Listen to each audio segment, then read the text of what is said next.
Good evening, it is your Tired Midnight Blogger. What blogs in this case at 6:09 p.m.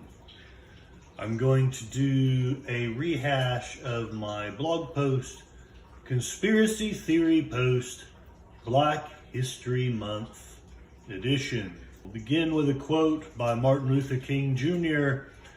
"Let us not seek to satisfy our thirst for freedom by drinking from the cup of bitterness and hatred."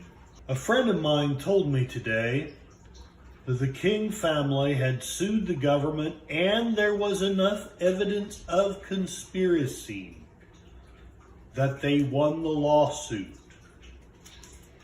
Baffled, I started rattling out this post and investigating. America took quite a few hits in the 60s, but blacks were hit especially hard. The road in America was always strewn with rubble by the gracious whites, who warmly invited them to this continent. We would remove a few pebbles in remorse, only to dump boulders on the weary pilgrim seeking freedom. Dr. King was only one among many voices, but somehow he struck a chord with both sides. He delivered the message of suffering, but with a pastor's regard for the sinner. His message was redemptive of whites, not accusatory. He asked simply for justice, not for overthrowing society, and he was rewarded for his patience with a bullet. King had arrived in Tennessee on Wednesday, April 3, to prepare for a march the following Monday. As he prepared to leave the Lorraine Motel for a dinner at the home of Memphis minister Samuel Billy Kyles, King stepped out onto the balcony of room 306 to speak with Southern Christian Leadership Conference colleagues standing in the parking area below. An assassin fired a single shot that caused severe wounds to the lower right side of his face. Aides rushed to him, and Ralph Abernathy cradled King's head. Others on the balcony pointed across the street toward the rear of a boarding house on South Main Street, where the shot seemed to have originated. An ambulance rushed King to St. Joseph's Hospital, where doctors pronounced him dead at 7:05 p.m. This information is quoted from the King Institute website. Like most mediocre students, all I really knew was the basic story of the tragedy from a few textbooks and news coverage long after the fact. Until my friend from work shared that the topic interested him, I had no idea about the lawsuit. So, the research began. Here I share an image burned in the American psyche: the tragic death of Martin Luther King Jr. Being rushed for time, I turned to Wikipedia first. This is what I found there.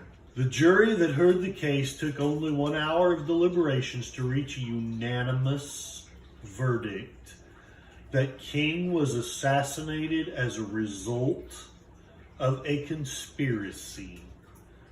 They found Jowers responsible and also found that government agencies were among the conspirators. The King family was granted the $100 they requested in damages, and they saw it as vindication. King's son Dexter said, "This is the period at the end of the sentence. So please, after today, we don't want questions like, do you believe James Earl Ray killed your father? I've been hearing that all my life. No, I don't. And this is the end of it. End quote. Deceive, inveigle, obfuscate. Why would the government lie to us?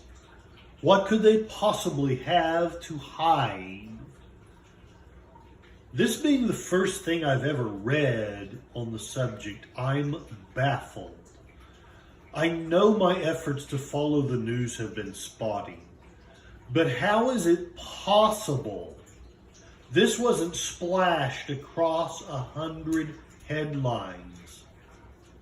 The next thing I turned to was the Wikipedia page about the assassin himself, one James Earl Ray. His page reads like a baffling novel about, honestly, I don't know what the hell this character would fit in, but it's a wild read. He left school at age 12, joined the army, and served in Germany.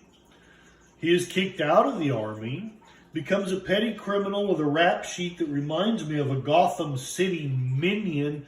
Sure, Miss Mooney, I'll be glad to rob a grocery store.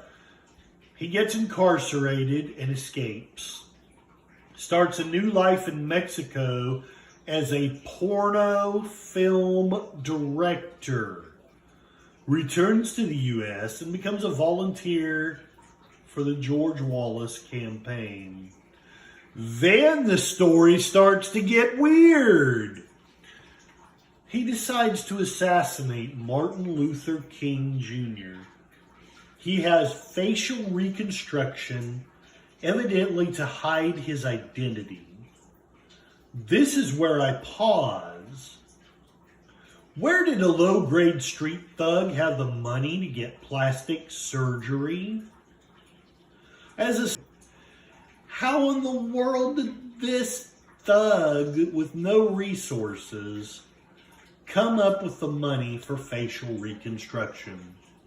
Comments are welcome. Did he steal it? Did he have someone helping him? Maybe even someone giving him orders? His plan was to assassinate King and emigrate to Rhodesia. Again, I pause. Why is a racist wanting to move to Africa? Sam, I miss the Shire. Frodo, I miss the rains down in Africa. It makes more sense than a racist would move to Africa. I know it's a serious topic. I just couldn't help it. Okay, folks. This is getting wordy, and there's so much more to find out and explore. Stay tuned for more tired blogging. If Reverend Jackson is right, how can we expect it to trust our government?